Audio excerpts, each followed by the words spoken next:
My neighbor is one of those annoying wannabe YouTube personalities.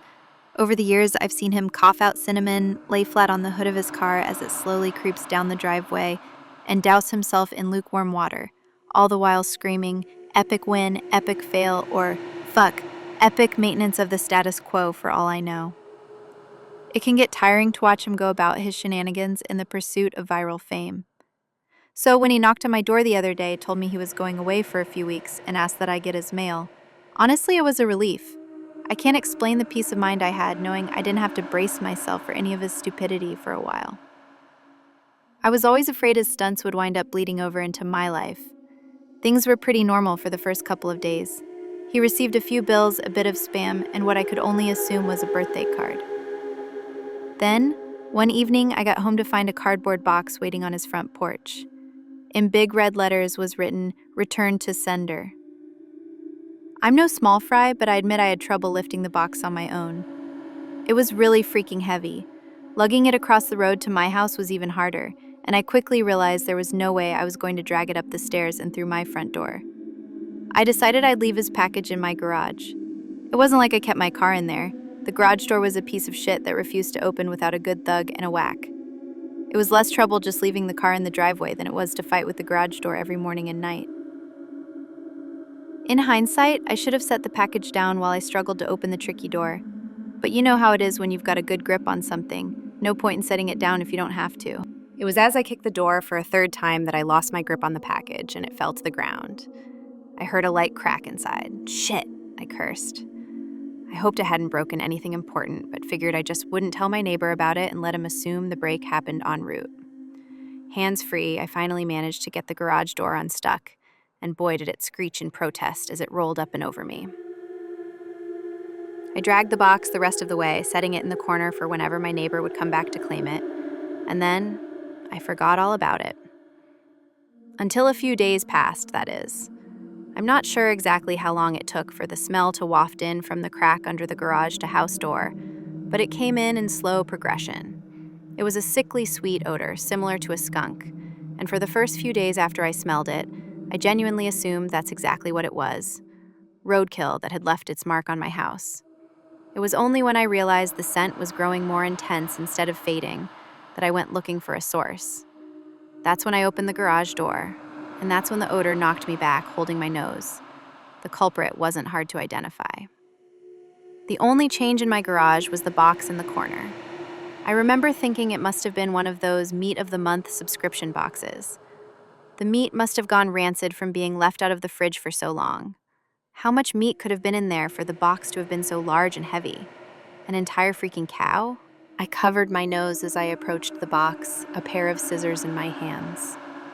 I probably wouldn't have needed them to open it, as it had become soggy enough at the bottom to poke through with a finger, but I wasn't about to poke my finger into spoiled meat juices. That soggy bottom was the reason I had to open the box in the first place. If I tried to drag it out whole, everything would spill onto the floor. I was going to have to dump the pieces of meat one garbage bag at a time and take them down to the dumpster, a process I wasn't looking forward to. My scissors tore through the tape along the top of the cardboard box. I thought the smell couldn't get any worse, but as I flipped the flaps open, I discovered a whole new gamut of stink. It was like opening a burning oven, but instead of a heat wave, I was met with waves of piss, sweat, shit, and putrefaction. It was so bad that I staggered back and had to force down the puke, begging to guzzle out of me. I don't think I could have handled that scent mingling with the horrors coming out of the box. I'm not ashamed to admit I ran out the door for a breath of fresh air, but in the short time I'd spent in the garage, the smell had become so ingrained in the fabric of my clothes that it clung to me like a shadow. Nothing I tried could keep the smell out of my nostrils. Not air fresheners, not a face mask, not 3 showers and a change of clothes. Every second that box lay open in my garage was another second the smell was allowed a foothold into my home. I had to bite the bullet. I returned to the garage, the flaps of the box still open, as though inviting me to look. I was prepared, a clothespin pinning my nostrils shut, a garbage bag in one hand, the strongest cleaner I could find in the other, and long rubber gloves to keep my skin from having to touch what was inside. But as it turns out, I needed none of those things. I wouldn't have to touch or clean the contents of that box. I would only have to suffer the nightmares every night. You see, there was meat in that box, but it didn't come from a cow or a pig. No, it was worse than that. It was my neighbor, dead.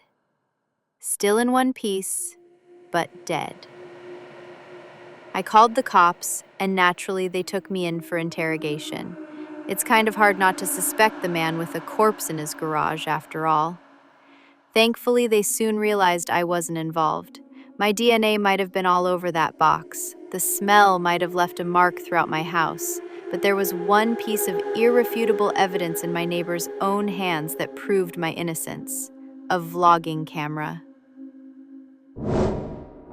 They showed me the footage only once. I'm not sure if they were allowed to, or if they felt so bad for me they figured it couldn't hurt. Either way, I saw it.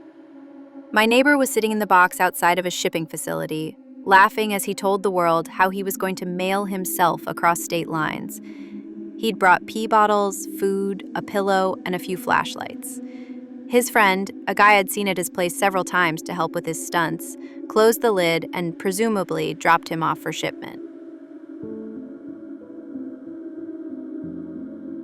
Throughout the next couple of hours, or days, I'm honestly not sure, my neighbor recorded a few short clips about his progress. I think I'm in a truck now. I can feel it moving. Must be in a warehouse. Pretty warm here. Still got plenty of food. That kind of stuff. And then, on the last entry, the box toppled over. He broke his neck, and that was it.